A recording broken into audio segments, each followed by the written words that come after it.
Well, as we know, Man United tried to sign Erling Haaland December 2019, January 2020 when he was at FC Salzburg. And at that time, they missed out to Borussia Dortmund. There was a bit of a haggle over United not being willing to pay an escape clause. So he went to Dortmund. But United's interest has been maintained ever since then. You know, it's one of the hottest properties in world football. He and Kylian Mbappe are the two next stars, the global stars, people believe.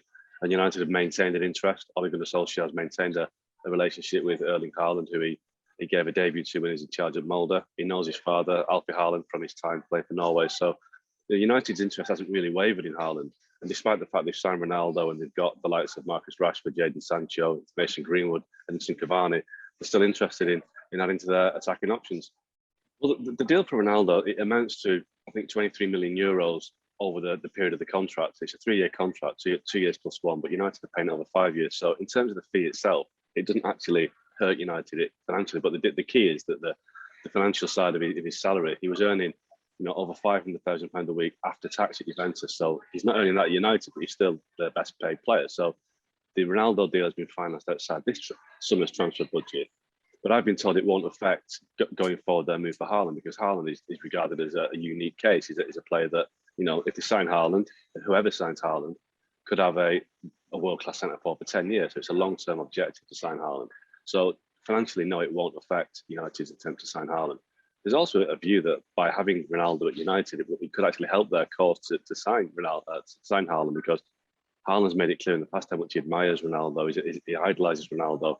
I've been told that even when he was younger, copied what Ronaldo ate, his lifestyle. He's very much a Ronaldo fan. So the prospect of going to Old Trafford and playing with Ronaldo for a year, maybe 2 years, is an appeal that United can play on. So it doesn't affect their bid for Haaland, and I think in many ways it actually helps the fact that they've got Ronaldo there.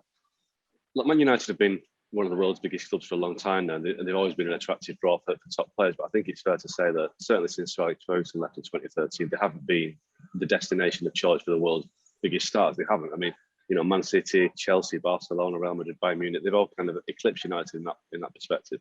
But I think now that Ronaldo is back at United, it certainly increases their profile is already big, but it increases their charisma, their profile. It makes United the sort of place that players want to go to. For me, they're back amongst the A-list again, clubs that is. But to stay there, they have to win trophies. It's all right signing big players. If they don't win trophies, that United will always be beneath the super clubs, the fellow super clubs, for signing players, because players know they can get paid massive wages wherever they go. They're the best players in the world. They want to win trophies, and United have to start winning things. So that is a big part of the element. That is a big part of the circle that United get to square off, the fact they haven't really won anything big, since 2013 when they won the Premier League title last. So they are a much more attractive proposition. But yes, until they start winning big honours again, they may also find themselves missing out to the biggest players, to the biggest clubs. Yeah, I think United expect Man City, PSG, Bayern Munich, Real Madrid all to be in the running for Haaland, and for all different reasons. Man City, having missed out on Harry Kane, that means that they're in need of a centre forward. If they'd signed Harry Kane this time around, I think that that City would have been out of the running. They wouldn't have needed Haaland next year. They may go back for Kane, but Kane will be 29 next summer, another year older. Is a long-term objective better to go for Haaland, or will Kane be more affordable next summer? So City I'd imagine City will be in the running for him. Bayern Munich, well, they're going to replace Robert Lewandowski at some point. They've had Lewandowski for almost a decade now since signing from Dortmund.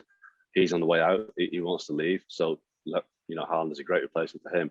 Real Madrid, well, people say, how can they afford it? Well, it looks like they're going to sign Kylian Mbappe on a free transfer next summer. And obviously the wages will be huge, but they want to pay a transfer fee. So without having to pay a transfer fee for Kylian Mbappe, Real will have cash set aside, I guess, for Haaland. So that they're always going to be in the running. And, I think Chelsea are out of the running, having signed Lukaku. I don't think Chelsea are a threat this time, but I think certainly Man City, PSG, Bayern Munich, Real Madrid, big rivals for Haaland. PSG, obviously, if they lose Mbappe, they'll need to replace him. So they could go for Haaland. But I'd imagine playing in France, I don't think it's the next thing on Haaland's path. I think, despite the obvious attraction of playing with Lionel Messi, Neymar, he'll want to play in a league where, a Premier League or La Liga, where he's the big star in the biggest leagues in the world. So it's going to be an interesting race. But I do think United have got a strong chance there because of the way that the dice has rolled over the last couple of windows. Thanks so much for watching ESPN on YouTube. And for more sports highlights and analysis, be sure to download the ESPN app. And for premium content and live streaming, subscribe to ESPN Plus.